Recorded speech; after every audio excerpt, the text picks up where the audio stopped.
Hey, it's Latif. I have now worked here so long that I sometimes forget about entire episodes. And it feels especially ironic that I forgot about this one, Memory and Forgetting, from 2007. On re-listening, it was so good that I'm kind of shocked that I did forget it. The reason it came up recently is that one of our producers is working on a story about something extraordinary and surprising she found out about her own brain and memory. I want to say more, but I can't. The episode will come out soon. It's super fascinating. I cannot wait to share it with you. But anyway, as she was reporting, she dug up this episode, which we're going to play for you now. It is as classic Radiolab as it gets. It has cow brains, Oliver Sacks, a 1967 Chevy Nova, everything you could possibly want in a podcast episode, obviously. Okay, so listen to this, dig it, and when the new episode comes out, don't forget that you remembered it here first. Yeah, wait, you're listening? Okay. All right. Okay. All right. You're Listening to Radiolab. Radiolab. From WNYC. See? Rewind. This is Radiolab. I'm Jad Abumrad. And I'm Robert Krulwich. And today, our program is about memory. Oh my God. Hey, we're the radio people. Yeah, please. Do you want to see the furniture? I think most people think about memory kind of like what we're interested in is filing cabinet. A file cabinet in your brain. I'm looking for a fairly large capacity. This is traditional style. Something happens in your life. This is real wood. Yeah, this is real wooden files. You file it away. Oh, this is pretty good. Yeah. Then later, when you want to remember something, you flip back through the files and there's the one. This one? Yeah, you pick it up. Oh, yes, I recall. Yeah. And there it is. That's the memory. Can you lock it? Yeah. Do you have the key? Sure, sometimes you forget where you filed it. Let me see if I can. But it's there. I can't. Somewhere. However, when we asked scientists about this analogy, they pretty much all said, No. No. The filing cabinet analogy was just completely wrong. Period. Well, maybe that's because your metaphor is a little outdated, frankly. I think of memory as more like a hard drive. Here we are, about to go into B&H. You might find at a tech store. So much gear. Can you show me your hard drives? Sure. Like your brain is basically a biological disk drive. This little one is 320 gigabytes. How big is big these days for a hard drive? And everything you do, Up to 2 terabytes. everything you see, Could I put all the images I've ever seen in my life, could it go onto this hard drive? somehow all that experience gets stored in your head in some kind of neural code. Digital information is stored in zeros and ones. Then later, Computer knows. when you want to go back to it, you just find the right file, retrieve now, call it right up, and there it is. Up on your computer screen. Your memory. Just as you left it. The way you put it in, the way you take it out, it's all the same. Never changes. Never changes. Zeros and ones. But again, if you ask scientists about this analogy, they'll tell you, Nope. No. Wrong. Memory isn't like that. Memory is not an inert stack of, zeros and ones. Malfunction. System is shutting down. well, if neither of those metaphors are an apt description of memory, then how should we think about memory? well, maybe memory is more creative than that. Creative? Yes. Yep. On a literal level, it's an act of creation. Yeah, exactly. We're reconstructing those memories. Construction. Maybe it's more like painting or sculpture. Everyone's constantly their own artist We take bits and pieces of experience. Some things get sharpened, other things leveled. and infused with imagination and Out of that, construct Construct. what feels like a recollection. it's a beautiful process. It's unbelievable. Let's begin as simply as we can. What is a memory? Like, where do you find a memory? Where do you go to find it? There's a scientist, we met, Joe Ledoux, who works at NYU, who started looking when he was very young in the most obvious place. As a child, I worked in my father's meat market, and the way the cows were slaughtered in those primitive days was with a .22 rifle.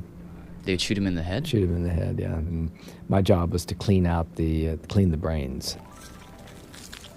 This makes a convenient beginning to the story, because perhaps The texture of the brain is very fun to play with. while the young Ledoux had his fingers in the cow's brain, You stick your fingers in there, and I had the sense that I was reaching into the cow's soul. Maybe he was also thinking, where in that mess are the cow's memories? There's these rough membranes over it and just strip it. Like, can I touch a memory? Can I pinch it between my fingers? One bullet. One bullet. One tiny little bullet, and my job was to go in and find it and remove it, because if you were eating brains, you didn't want to chomp down on lead. In any case, Ledoux developed a thing for brains, and many years later, in college, he'd get another chance. He was taking courses in psychology. A professor of his asked him to come into the lab studying the brain mechanism and work on rat brains. And no bullets involved. This time he really would be searching for memories. And I got hooked on it. You with me? Yep. All right, so it was the 60s, right? Ledoux was in school, and it was an interesting time for the field he was about to enter. Scientists had just discovered this drug. They found that if you give this particular drug to... I think it was probably done in goldfish first. Yeah, give it to a goldfish. Squirt a little in the tank. Into the water. Suddenly, the goldfish... can't make a memory. After a goldfish has learned something, they'll swim around, have all kinds of experiences, but later remember nothing. They won't form a long-term memory for it. What does the goldfish learn? I actually have no idea. But apparently they do learn stuff, except when they have this drug in their system, in which case they'll learn stuff and forget it immediately. And the implications of this were huge. Oh, yeah. According to science writer Jonah Lehrer. Absolutely. Because now, for the first time, scientists could say that a memory, well, it's a real thing. It's a physical thing. It's not simply an idea. It's a physical trace left in your brain. A trace made largely of... proteins. You know, proteins are the building blocks of memory. Well, how do they know that? No, because of that drug? It's called anisomycin. The amnesia-inducing one? Mm-hmm. What it does is target proteins. It prevents new proteins from being formed. It busts them up. And that means what exactly? Well, no proteins, no memory. Well, let me give you an example of how all this works. And this is something Ledoux ended up doing after college. The methodology, can we start there? Sure. He would take a rat, put it in a box, then play it a tone. Just a 5 kilohertz pure tone. Sort of like boop. Something like that, yeah. Now imagine you're this rat. Mm-hmm. Your entire world is in this box, and suddenly, a sound, as if from God. And then the sound stops, and you're like, what was that? Ow! Hey! He shocked me on my feet! The shock is, a mild electric shock. I mean, it's less than getting static electricity. This guy who works in Ledoux's lab... Hi, I'm David Bush. He actually demonstrated it for me. All right, so what? Or on me. What I'm going to do is have you put your fingers on there. Okay. He made me touch the bottom of the cage. Right, I'm putting my fingers on the bottom of the cage. I'm a little scared. Yeah. Ah! It's really not that bad. It's like static electricity, really. How? If you're a rat, it might be a whole other thing. Even for a rat. But what's the point? Why are we doing this? Oh, well, they're trying to make the rat form a memory. Oh. And here's how we now know that works. It's from the rat's perspective. The moment it hears the tone and then feels the shock inside its head, a bunch of neurons start to build a connection. Whenever you create a memory, it's an active cellular construction. What we're talking about now are associative memories. Associations between two things in the outside world. Between and... Those two events have to somehow be connected. It's as if you're building a bridge over a chasm. And that connection... Well, that's basically a memory. A memory is a structure that connects one brain cell to another. So the next time that the rat hears that damn tone, since inside its brain, tone brain cells are physically connected to shock brain cells, it's gonna know that after this comes this. And so instead of just listening passively, it's gonna freeze. The back is hunched and they're just frozen solid. Bracing itself for what is about to happen. Exactly. When Ledoux and his team see the rat freeze like that, they know it is in the midst of remembering. They'll do that the rest of their life. However, if you inject a chemical into the brain that prevents these neurons from building this new architecture that a new memory requires, the rat will never form a memory because its neurons are prevented from forming all these new proteins which a new memory requires. And so whatever the rat was doing during the injection, it'll never remember. Play at the noise and then shock it, and then play at the noise and then shock it, and then play at the noise and then shock it, and the rat never learned. It'd be like, hey, what's that? Ow! Ooh, what's that? Ow! Ooh, cool, what's that? Ow! Perpetually surprised by the shock. So the basic rule is that if you get to the memory while it's being made, you can bust it up by inserting this drug. So the memory never is actually formed. Right, never committed to memory. But if the memory gets made Yeah. And the protein bridge is there in your mind. It's built and built for all time. So if you have the memory in there, then you cannot erase it. That's Yes, it's about timing. If you get there first, you can erase it. But if you get there after, no. Okay. And that's what everyone thought. Until 2000. One day, Ledoux is in his office, and a guy walks in the door. The person who walked through the door that day is Kareem Nader. Kareem Nader? I would often go in Joe's lab and just tell him ideas and stuff. This is Kareem. He's a postdoc in the lab. I went into Joe's office and said, Joe, like, what do you think would happen if... What do you think would happen if instead of giving the drug while the rat was making the memory, what if, way after the fact, we gave it the drug while it was remembering the memory? When you remembered something. Could we mess with the memory then? I just thought, wouldn't it be cool if that happened? I said, well, that'll never work. He said, that's never going to work. Don't waste our money. It was just a very naive question. Yeah, I mean, because the memory's already there. Right. You can't erase a memory that is already there. I mean, have you ever seen that movie, Eternal Sunshine of the Spotless Mind? No. No? Well, that's essentially what it was proposing. Yeah, I mean, it was crazy. Here at Lacuna, we have perfected a safe, effective technique for the focused erasure of troubling memory. In this movie, Jim Carrey has all these memories he wants to get rid of. I'm here to erase Clementine Christians. And so he goes to this company that, Good morning, Lacuna. performs the service. How are you today, Mr. Bear? And so they have him in this room. Comfortable? Please try to focus on the memories. And he's retrieving all these memories. This is the day we met. Hi there. Hi. I'm Clementine. And each time he retrieves one, I'm Joel. they zap his brain. Got it. I love you. Got it. Could we zap a memory that was already there? Could we go in and erase old memories? That was Kareem's question. I was just looking to do something conceptually challenging, just kind of fun, right? And just out there. Joe thought he was crazy. I didn't think the experiment was going to work. And he said, okay. And so he went away and he did the experiment without telling me. And a couple months later, Nadir walks back in the door. Walked in the door. He said, Joe, like, this is really crazy. But it actually worked. It worked.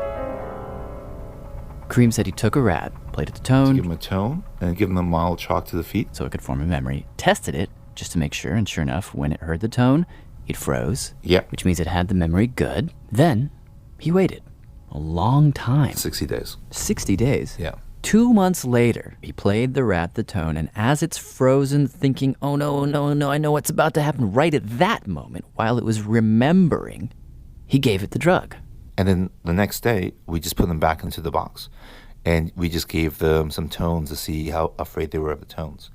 And the ones that got the drug, they behave as if the tones doesn't mean that they're going to get zapped anymore. All of a sudden, the rat had been sent back to square one. Now it was like, ooh, what's that? Ow! Memory was gone. There's no memory. No memory at all? No. That was the shocking result of the Ledoux-Nader experiment. That's Jonah again. The rat is already terrified of the shock, but if you inject the chemical as the rat is remembering what the sound means, the memory disappears. It's as if the memory had never been there in the first place. Really? Yeah.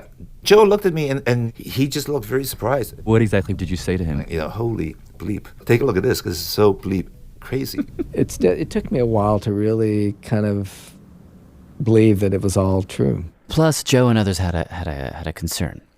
Maybe this drug isn't erasing a memory. Maybe it's just giving the rat brain damage and erasing everything. So we designed an experiment that would test the specificity of these effects. He wondered, could he pinpoint and extract one single memory of many? So in his latest study, what he did was he taught the rat to be scared of two tones, not just one. So one's like a and the other one's pips, like repeating sounds of a pure tone. And he teaches the rat to be afraid of both of these tones. Each one results in a Only this time, when he plays the tones 45 days later, he picks just one of them, maybe, for instance, this one, to pair with the drug. And then the next day you test both. Mm-hmm. And only the one that was paired with the drug is affected. So you erase tone 1, but not tone 2? Exactly. So do, re, mi, you can just erase re? That would be the idea. Wow, that really is Eternal Sunshine of the Spotless Mind. Well, that movie came out about 2 years after we published the study that really got all this going. Do you think they stole from you? I don't think they stole, but maybe they were thinking along these lines, and they heard... They must have read it and been like, oh my God. There was a write-up in the Science Times, and we proposed this would be a treatment for PTSD. Post-traumatic stress disorder. People who go to war or have been through trauma. People haunted by really bad memories. They just can't escape the thoughts of the memories. They keep reliving. How would that work in a therapy situation, though? Suppose you have a Holocaust victim who's lived for 50 years with these memories, and you would say, well, let's talk about what went on in the camp and the day you saw, Mary in the line to go to the chambers. You say close your eyes and just imagine. Relive it. And right as you're talking about it, you swallow a pill? Yeah. More or less. And so, in fact, we've done that. They've done that? They have. Kareem Nader now works at McGill University in Montreal, and he has teamed up with a clinical psychologist to try this on people. And it seems that when you give this drug as a person is remembering or reliving a traumatic event, the memory is eroded somewhat. The next time they think about it, it's not quite as painful. One woman, she had been raped as a child by a doctor, and then when she told her mother said she was just making up stories. Wow. Apparently she never spoke to anyone about this when she used to get undressed in the dark in front of her husband. Wow. And so she came in to the clinic. He says she took the drug while thinking about the trauma. And then a week later, she told the story again, and this time it wasn't nearly as hard. She improved dramatically to the point where she was telling the story on TV. On TV? Wow. So she went from telling no one about this, including herself, to being so open that she could tell thousands of people? Yeah. She just felt that the emotional part was no longer overwhelming her. Some ethicists say that it's wrong to mess with memory, but that's what therapy is too. It's a process of changing your evaluation of situations, learning new things, storing new things. At one point she said, we've given her back herself. I know that she feels better, but there's something slightly creepy about this. Yeah. That she feels better because something is now missing in her. Something had troubled her, but she's been, in a way, a part of her has been deleted. I mean, look, I think of myself, really, I'm Robert Krulwich, and I'm, a certain age, but really what I am is I'm a string of memories. Yeah. I mean, that is as close to a way of describing the real me as I can find. Mm-hmm. I own those memories, and they define me. But you're saying that you can come to me when I'm already formed, when I'm already there. You can give me a shot, and you can fundamentally change me. There's an assumption in what you're saying, which is actually kind of wrong. There really isn't anything like a real memory. I mean, think about it. If you can erase a memory while it's being created, that's how we started. And now we learn you can erase a memory while it's being remembered using the same drug. Yeah. What that really means is that every time you are remembering something, you're actually recreating it. That's the only reason the drug works. And so if you're recreating it each time, then each time you're remembering something, it's a brand new memory. Well, no, but I've always kind of assumed that underneath all this remembering, there's some kind of special, absolutely original memory locked in a vault somewhere. No. That is the crazy implication of this experiment. The act of remembering, on a literal level, it's an act of creation. Every memory is rebuilt anew every time you remember it. And not only is it an act of creation, as Jonah says, Kareem would say, it's an act of imagination. Every time you remember something, you're changing the memory a little bit. We're always changing the memory slightly. You think you're remembering something that took place 30 years ago. Actually, what you're remembering is that memory reinterpreted in the light of today, in the light of now. So does that mean that there's no such thing as a memory for all time that hides in a secret vault somewhere, that all you've got is the most recent recollection of the experience? Yes. Well, then how do I know that any memory is verifiably true? You don't. And one of the ironies of this research is that the more you remember something, in a sense, the less accurate it becomes.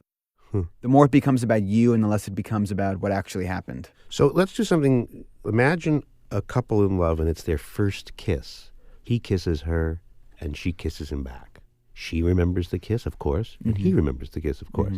As they go through the rest of their romance and the next 36 years together, the kiss will essentially become replaced by two independently re-embroidered and increasingly dishonest kisses? Assuming they think about the kiss enough.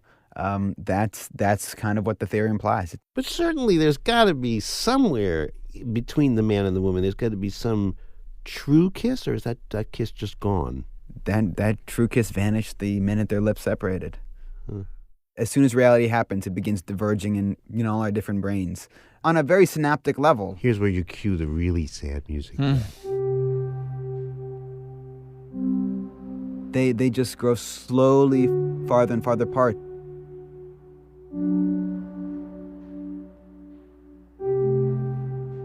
Well, let me do it a different way. Let's suppose that Joan and Bob kiss, and then they part. It's a great kiss. And then they never think about it again. I mean, it was a great kiss in the moment, but they never think about it again. Yeah. 30 years later, Bob is in a railroad station. Joan comes out of a train. Their eyes meet. Bob sees Joan, sees her eyes, and remembers suddenly that kiss. That memory is more honest than if he'd been thinking about the kiss every day of his life since. Oh, you know, that's even sadder. You know, but it's true. That's what scientists say. Absolutely. We had a conference last week, and Yadin Dudai was here, and he proposed that the safest memory, a memory that's uncontaminatable, is one that exists in a patient with amnesia. What I meant is that there is a sort of a paradox. This is Yadin? This is Yadin. And I'm a professor in Israel. Reporter Ann Hepperman tracked him down for us. Intuitively, you think if you use a memory, you know better because you remember it better, you recall it better, you know the details better, and so on and so on. But this is not what science shows. If you have a memory, the more you use it, the more you're likely to change it. So if you never use your memory, it's secured. So taking it a bit farther, the safest memories are the memories which are in the brain of people who cannot remember.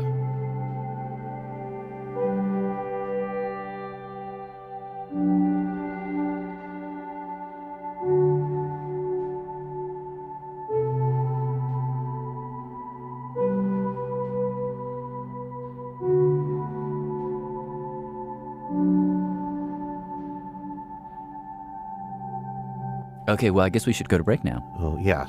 And if you need more information or you want to hear anything again, one word, radiolab.org. Radiolab will continue in a moment. This is Radiolab. I'm Jad Abumrad. And I'm Robert Krulwich. And today on Radiolab, we're looking at memory and... Forgetting. Right, forgetting. And we're looking at how these two processes, remembering and forgetting, are intertwined. And writer Andrei Codrescu has an idea about this. The other day, a friend of mine was explaining how she had to move these pixels around her computer and had to add 20 megabytes of memory to handle the operation.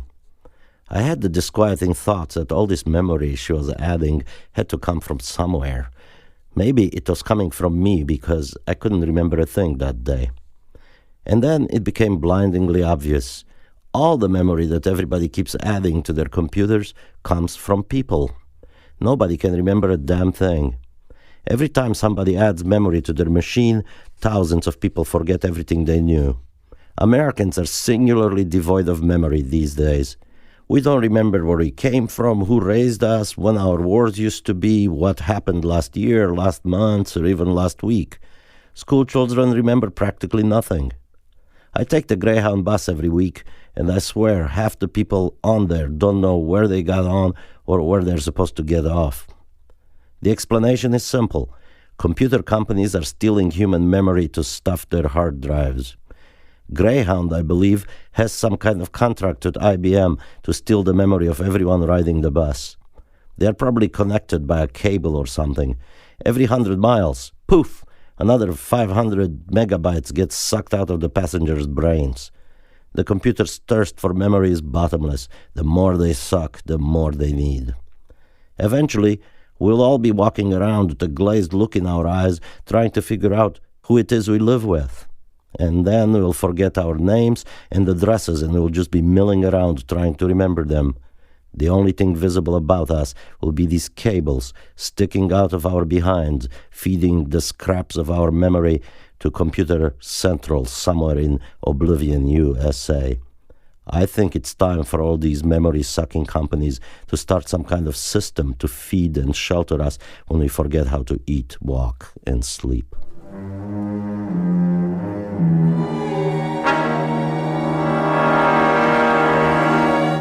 Andrei Codrescu with an essay from the book 101 Damnations. Anyways, Robert. Yes. Mon amour. Andrei's he's trying to make a point about, historical amnesia in America and whatever. But what if we were to take what he's saying literally, like we would, and explore it? Like we know you can subtract a memory, but what if you could add a memory? Like actually add a memory back into a brain?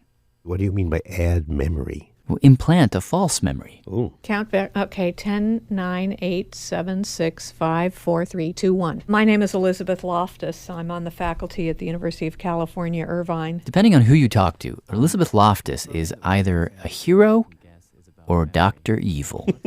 Her research, which goes back more than 2 decades, has completely changed how we think about memory. Well, I spoke with her recently about it. For many years, I and other psychologists were doing experiments in which we distorted the memories of events that people had actually experienced. So we would take somebody who'd seen a simulated auto accident or a simulated crime, and we would alter the details in their memory report. We'd make people believe that they saw a car go through a stop sign instead of a yield sign. And we found it was not that hard to alter people's memories of these previously experienced events. But more recently, we've gone even further and shown that you can plant entirely false memories into the minds of people. Memories for things that didn't happen. Like what? Well, we planted a memory that when you were about 5 or 6 years old, you were lost for an extended period of time in a shopping mall. You were frightened, you were crying, and ultimately you were rescued. Are you lost? By an elderly person. We'll find your mother. And reunited with the family. And how did you implant that memory? We told them that we had talked to their parents and that we'd learned some things that happened to them when they were a child. They basically interview the subjects about their past. Yeah. They'd say, hey, do you remember that time when you were on the bike and you fell? Which they were making up. No. They would start with a true story. They would start with true story, and then they'd say, hey, do you remember that time, which was true? Remember that other time, which was true? And that other time, which was true? And somewhere in the middle of all of those true stories, they would slip in the lie. The false made-up story about being lost and frightened and crying. And in that particular study, we found that about a quarter of our subjects fell sway to the suggestion, and they adopted it as their own memory. A quarter of her subjects, when she checked with them later, now had in their head a memory of being lost and then found in the mall that never happened. I would have been the number one guy in that quarter. What is happening in this situation is people take their image of an actual shopping center, actual family members, and they construct an experience out of these bits and pieces. Investigators in this field have made people believe that they had accidents at family weddings, or that they were a victim of a vicious animal attack, or that they nearly drowned and had to be rescued by a lifeguard. Even with these pretty traumatic ideas, you can make people believe that it happened to them. Actually, we had this very same experience. When I was in law school, we had this professor. He was a professor of property, and he was doing a lecture. And in the middle of the lecture, and this was not, in any way, we were not prepared for this. Yeah. All of a sudden, the guy zips into the class, in the very front of the class, grabs something from the professor, and then runs out. They stole it? Stole it. I don't even remember what it was, but it happened so suddenly. And Professor Berger said, oh, my God. He said, did any of you see the curly-haired guy who just went and he just sort of threw it in? The curly-haired guy. But it turned out that what he called the curly-haired guy, when the man came back later to present himself, was not a curly-haired guy at all. He was a straight-haired guy. So the whole thing was staged? Yeah, we were all eyewitnesses, and we all had been coached inadvertently to see something that wasn't true. And we all saw it. What I find interesting is why that kind of suggestion works so well on memory. And Kareem Nader, the guy we heard from earlier, scientist, he puts it this way. Suppose you witness a crime and the police ask you some questions later and they say, did you see a red Camaro leave the scene? And you're thinking about it going, yeah, not, no red Camaro. No, didn't see one. But then maybe the policeman asks you again, are you sure you didn't see one? And suddenly you're like, well... I think, maybe there was. Maybe I forgot. You start to question it because as he puts it, when you are remembering something, the memory is unstable. The memory comes back up to this unstable state. It's being rebuilt, recreated. And in that moment, someone, without even meaning to, can slide something new in. And so as the memory gets, restored with the image of the red Camaro, the next day when the judge asks you, was there a red Camaro there? From your perspective, it's a real memory. Yeah, but what's so fascinating to me about that phenomenon, assuming it's true, is that the red Camaro that is now in your head is a vivid, Technicolor, Red Camaro, you can see the light bounce off the hood. It just feels real. You can taste the air. It's amazing how detailed these things can be. Which is why when someone contradicts your memory, says it didn't happen that way, you're like, yeah, it did. Screw you. Well, it feels like a robbery. Right. They're taking it from you. And in fact, this got Elizabeth Loftus in a lot of trouble. Back in the mid-'80s, there were a lot of people, I don't know if you remember this, coming forward with repressed memories, like I was abused by a Satanistic cult and performed rituals and whatever, all that stuff. Right, I remember that. We now know a lot of those memories were imagined. And she says at the time, she was one of the only people to raise her hand and say, excuse me. And it got her in a lot of trouble. I've never really seen anything like the wrath of hostility. When I began to write articles and publish on this subject, it was pretty amazing, the vitriol. What kind of things would they do or say? Oh, that, my life was threatened. Armed guards would have to be hired at universities where I was being asked to speak. I had the bomb squad at my house on one occasion. One day I was taking an airplane flight, and when the woman sitting in the seat next to me learned who I was, she started to swat me with her newspaper.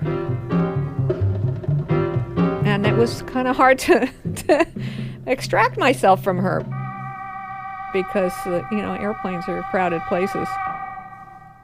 The fact of the matter is memory is malleable, and we might as well face the truth. Well, now, this isn't to say that you could have a repressed memory and it just might be true. I mean, not all repressed memories are false. Sure.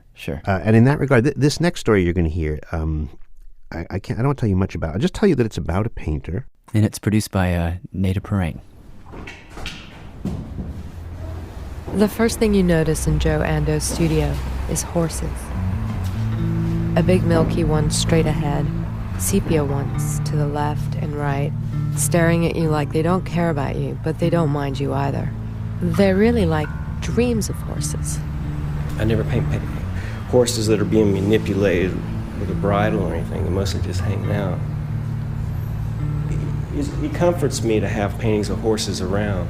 Over the past 10 years, the horses have multiplied, and Joe doesn't even know why he keeps painting them. I guess it's kind of like, I just kind of tune it in or something, or like you're tuning your guitar, you ding, ding, ding, ding, ding, into it.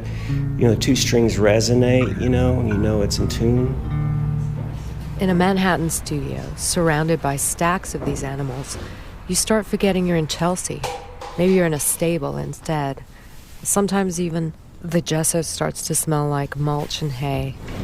When Joe got here in the mid-'80s, no galleries were offering solo or group shows, and like all the other hundreds of artists in New York, he was struggling. I'd been in New York for about 6 years, and nothing was happening. And I was beginning to think nothing was going to happen. And I was, I had a kid, and I was married, and so I stopped painting for a few months, which is a long time for me. And I missed it. So I started painting again for myself. After, the dishes were done, all my domestic chores were fulfilled, I'd sit down at the dining table and paint. And what showed up on these canvases were pastures. Lush and open. The kind of pastures you'd see on a postcard from somewhere in Wyoming, or in this case, Tulsa, Oklahoma, where Joe grew up. Well, I can show you some of my paintings. Me and my buddies, we'd park out here and we'd get high in the evening. Like this is a summer evening, Joe runs his hand through the air in front of a massive painting leaning against the wall. It's of a field at dusk. It's like he's showing me property. And we would trip and we would contemplate the universe, Like, what do you think's those stars? What's behind them? It's one of those fields with thick grass that's matted where people might have laid down. There's some trees to lean against, separating the grass and the road. Our high school sat on Route 66, right on the edge of Tulsa. And, you pull out of school at lunchtime and you take a left and you could drive right down Route 66 into the heart of Tulsa. And you could take a right and you could go out to there's farmland. This was in the early 70s, and we would, of course, take a right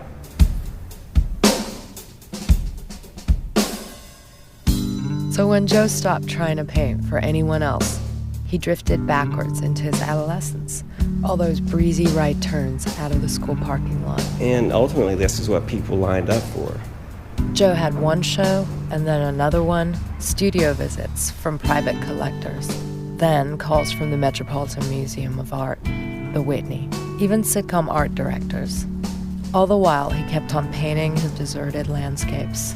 Then, as he describes it, about 10 years ago, horses started showing up in my repertoire, so to speak. the pastures weren't empty anymore. They started to draw mares and foals to themselves, some in the far distance, some so close that they're out of focus. And then, about a year ago, I started painting girls. Joe's first attempt at the human form. The girls are all on their own canvases. They're undressed, stepping out of a darkened space. Some of them look like they're about to say something. And I'm just following my gut. I'm painting these pictures, and I don't really know why. You know, after a few months, I was sitting back, and I was sort of reflecting. I was looking at all these things. And I noticed that they all looked the same. They all looked like the same girl.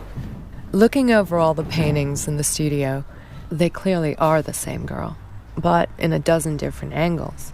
She has the look of a 16-year-old in 1972.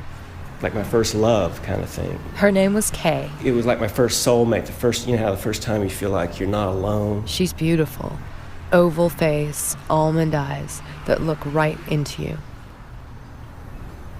And then I remember this moment with her and me and the horse in the car. Joe realized he'd been painting a memory, the fragments of one afternoon 30 years earlier, each ingredient emerging slowly. We were parked in the back seat of my Nova, 67 Nova, in this pasture.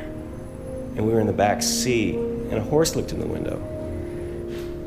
It was just like this moment. It was just like, you know, this horse is there, and she's there, and I was in love. I had a beautiful naked girl there with me in the back seat of my car. You know, it just didn't get any better. I was skipping out of school, so I wouldn't have to speak. I wouldn't have to be in class. You know, I was on Easy Street. I probably had $5 in my pocket. You know, enough gas to get home. I had my cigarettes. I don't know. Why did you break up? I think I cheated on her. I think that's why. Joe. I think that's what happened. I went to the lake and I did something I shouldn't have. Right, you know, in front of somebody she knew. She moved away to Minnesota for some reason. And she called me one day, and we went out dancing, and we drank beer and danced, and I took her home to the place she was staying. She was staying with some friends in this old house behind an appliance store, and I dropped her off, and she looked at me like this, says, "Aren't you coming in?" And I says, "No, I have to go see somebody else." I forget her name. You had a new girlfriend? A new girlfriend. And she lit a cigarette, slammed the door, and she died in a fire that night. I got a call the next morning. A car door slams. A girl turns and looks over her shoulder at a guy she won't be seducing that night. A fragment of a moment frozen in time. I mean, and the funny thing is, she was so spirited. If anybody was going to come back and haunt me, she would. How old were you? Well, like 21. How old was she? She was probably 19. That day in the car, with his girl and the horse looking in, Joe thinks the memory of that one afternoon in Tulsa might be some sort of post-traumatic pleasure syndrome. An echo that bounced off Jupiter and caught up with him again. And then again, they're just paintings too. They're just color, and these are just excuses for me to make another painting. There's something alluring about Joe Ando's paintings. They draw you in. Maybe that's why people pay big money for them. But the only thing that anyone who wasn't there in the field with Joe, Kay, and the horse can do is look from the outside into an impenetrable past that's finished. That memory, that story, is self-sustaining and whole, looping endlessly in an alternate universe. That's the reason I don't title these. I don't put, there's no ending, there's no beginning. Just every day and stir it up again. Joe Ando has a new memoir. It's called Jubilee City, and it is published by William Morrow. We will continue in a moment. Ready? Mm-hmm. This is Radiolab. I'm Jad Abumrad. And I'm Robert Krulwich. And on this show, we've been talking about memory. Remembering and forgetting. Yeah. Yes. And this next story is about the most drastic version of this particular back and forth that I can think of. It just can't get any worse than this. This is a story of a man named Clive Wearing. It was told to me by the famous neurologist and writer Oliver Sacks. Hey, first of all, who was Clive Wearing when he was well? He was a gifted musician and musicologist who was really a pioneer in Renaissance music, especially the music of Orlandus Lassus. And he had a group called the London Lassus Ensemble. This is Deborah, Clive's wife. And in every concert, his signature tune was Musica Dei Donum, music the gift of God. Boy, music, the gift of God, that's sort of interesting. Exactly. And then what happened? Then, rather suddenly, in March of 85, he became ill. It began, she says, with just a headache. And he often had headaches because he often overworked, so it was nothing out of the ordinary.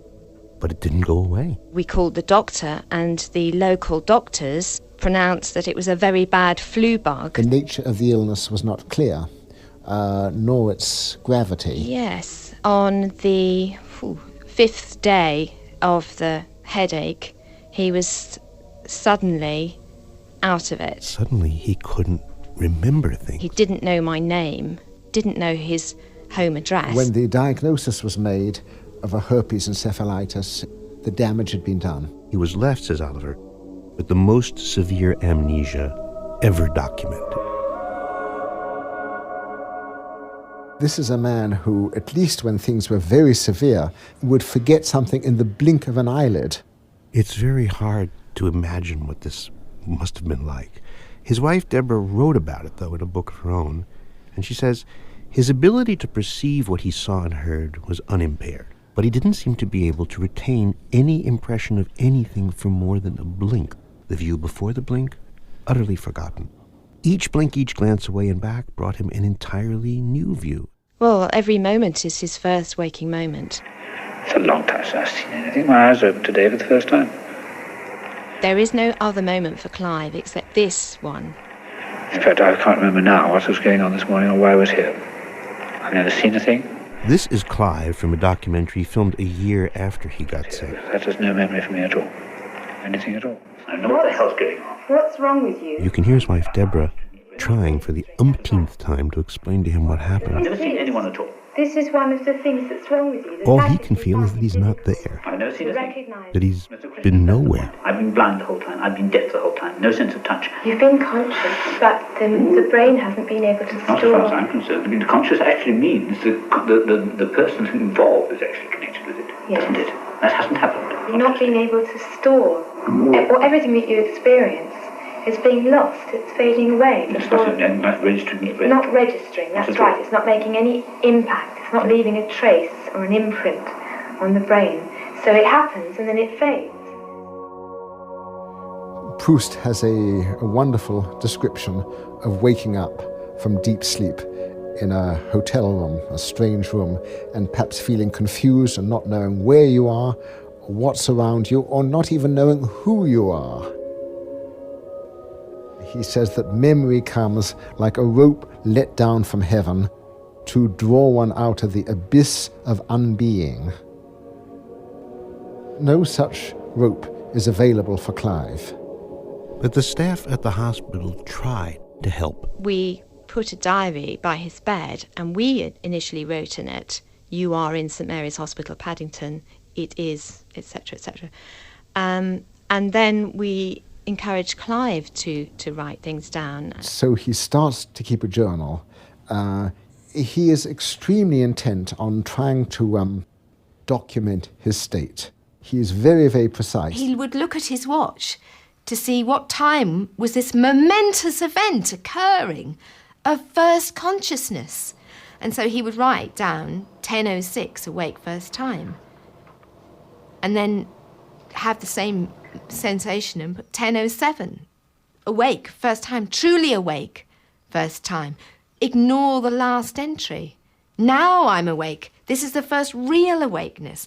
And so the diaries are line by line a succession of astonished awakenings. People's entries in the diary are rubbish. What does that mean? I've no idea. Did you write that? I've no conscious knowledge of it at all, no. You're showing it me now for the first time. But is it your handwriting? Yes, it is. But I know nothing about it at all. So how do you think it got there? I do. I presume the doctor don't know. But you must... No, I haven't. I haven't seen the book at all till now. No, all I'm saying... No, that means I haven't seen it, I have no knowledge of it at all.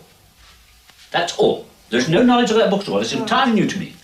But you've put... Who would put that apart? I don't know, but no. Oh, for heaven's sake, use intelligence, for heaven's sake. I haven't read the bloody thing.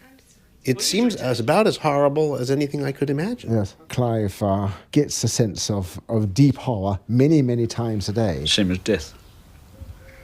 No difference between day and night, no thoughts at all. No one quite knows what to do with someone with amnesia. I've never seen any human beings since I've been ill. I don't remember sitting down on this chair, for example. They're not mad, they're not retarded. It's precisely like death. Clive has now suffered with this total amnesia for more than 20 years. Can you imagine what to have one night 20 years long? With no dream? That's what it's been like. Just like death. In that sense, it's been totally painless. And yet somehow, some things have sustained. The love he has for his wife, Deborah, remained part of him. But even though he doesn't remember, for example, his children's names, he doesn't remember anything about his immediate past or even his relatively distant past. When Deborah walks into the hospital room and he sees her, what happens? He gasps, Darling! with relief and excitement. And they hug and he kisses her with enormous passion. He has suddenly been rescued from the abyss. There's suddenly something and someone familiar. Precious. And I've not seen you at all till now. I've never seen anyone at all till now. But I love you. I miss you. Got me She so. goes home and the phone is ringing. She's just visited him. And she might find 20 calls on the message machine. From a man who doesn't know she's been there. No, darling, look, it's Clive here. It's 10 to 7. I haven't spoken to anybody in this place. I know nothing about this case at all. I just want to speak to you, please. Can you come and see me, please, as soon as you possibly can? I don't care about anybody else in the world, just you, please. Please come. Love you. 14 minutes later. This is Clive here. I don't want to speak to anyone else. I only want to speak to you, darling. Can you come and see me, please? I haven't seen you yet, and I want to. Please come, darling. Bye-bye. 11 minutes later. This is Clive here. I have no idea what's been going on. Is there any way you can get to me tonight? Please do come. I just want to see you, please. Please come, darling. It's Clive here.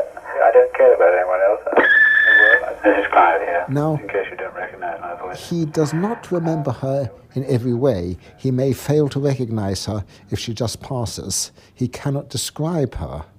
He may forget her name, but he does not forget her embrace, her warmth, her love, her kisses, her caring for him.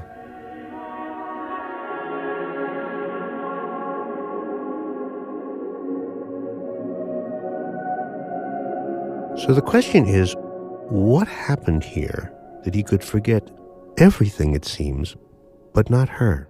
Well, when I asked Oliver, he referred to an experiment, a particular experiment. Well, this was a famous or infamous experiment done by Claparède, who was a French neurologist at the beginning, and this was done at the beginning of the 20th century. And there's this famous patient who basically had a version of the memory problem that was in the film Memento. That's science writer Stephen Johnson. Basically, she couldn't remember anything longer than kind of 5 or 10 minutes. It would just disappear. And every day she would go see her doctor, and he would greet her, and she would say hello and introduce herself, and he would say, well, we see each other every day, but she wouldn't remember. And then one day, this is kind of a funny story because it's not exactly what you want your doctor doing. One day what he did was he concealed, as he was shaking her hand, he concealed a little thumbtack in his palm and reached and shook her hand and pricked her hand, and she, recoiled and said, well, you're a terrible doctor. And then the next day, when she came back again and didn't know who he was, didn't recognize him at all as usual, and said hello and introduced herself, and then he reached out to shake her hand, and she paused. And she had this instinctive kind of feeling like there's some kind of threat here. If she had no memory, if she could remember who this guy was, how could she somehow remember this threat, the threat posed by the pinprick in the palm? Well, this is Oliver's notion. I think memories of pain and joy, I think, are sort of primordial. Deep down in the oldest parts of our brains, Oliver thinks, there may be a place for the memories that matter the most. And I like the idea of a sort of subcortical safe vault. For Clive, protected in the vault out of reach from his amnesia, was love for his wife and one thing more. Yeah, I'd taken him off the ward to get some peace because he was hypersensitive to noise. And the most peaceful place happened to be the chapel. And we picked up an old hymn book. And for want of anything better to do, and because Clive talked jumble most of the time at that stage, I began to sing. And all of a sudden, like it was the most natural thing in the world, he joined in.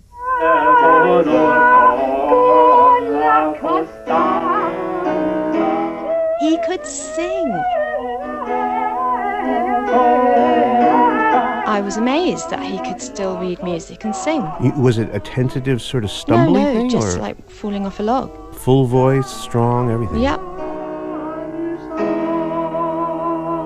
And I was so thrilled. Did you want to sing another? Oh, you bet. And another? Yeah, absolutely. And if he could do that, she wondered, well, what else could he do? We even brought his choir in. The one he used to conduct in London. To the hospital chapel.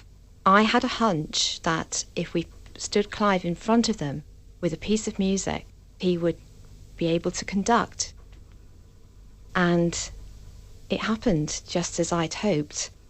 His singers were flabbergasted. There was their old conductor bringing them in completely and utterly himself. And almost the instant it was over, He had no memory of what he'd just done. In fact, later on she showed him a tape of that very performance. What would you say if I told you conducted the Lassos ensemble last week? That's hilarious. I thought you'd say that. That's absolutely hysterical. I know not at all. Do you want me to prove it to you?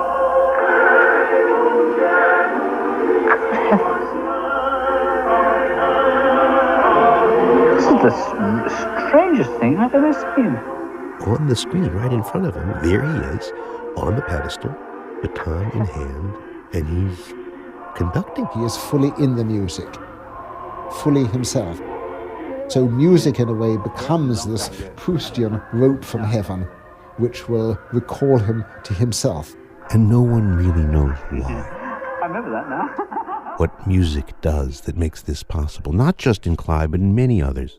Maybe it's something about music itself, that it's so richly organized, that every time you're in a song, you can feel what has been and what's about to be. Maybe Clive was just carried along in the architecture of music. But when the music stops,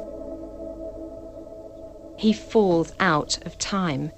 Music gives him a piece of time in which to exist. Out of time, out of memory, out of himself, there's two things left. There's love, and there's the joy of music. Everything else is gone, but for some reason, those stay. Thanks to Deborah Wearing. She's written a book about Clive called Forever Today, a memoir of love and amnesia. Thanks also, once again, to Oliver Sacks, who's included a piece about Clive in his new book on music and memory called Musicophilia. And thanks to Uden Associates, producers of the 1986 Jonathan Miller documentary Equinox, Prisoner of Consciousness. That's our show for today. Yep. And never fear if you didn't absorb everything you just said, because you can always go to our website, radiolab.org. We will give you links there to any of the books you just mentioned. You got to subscribe to the podcast, right? Yes, radiolab.org. Or go to iTunes. Oh, one more thing. You can send us an email, too. Please. radiolab@wnyc.org. That's the email address. I'm Chad Abumrad. And I'm Robert Wilwich. And this was Radiolab. Hey, I'm Liz Landau. I'm calling you from Washington, D.C., and here are the staff credits. Radiolab was created by Jad Abumrad and edited by Soren Wheeler. Lulu Miller and Latif Nasser are our co-hosts. Dylan Keefe is our director of sound design. Our staff includes Simon Adler, Jeremy Bloom, Becca Bressler, Akedi Foster Keys, W. Harry Fortuna, David Gable, Maria Paz Gutierrez, Sindhu Nyanasamadam, Matt Keelty, Annie McEwen, Alex Neeson, Valentina Powers, Sarah Kari, Sarah Sandback, Arian Wack, Pat Walters, and Molly Webster. Our fact checkers are Diane Kelly, Emily Krieger, and Natalie Middleton. Hello, this is your computer hard drive.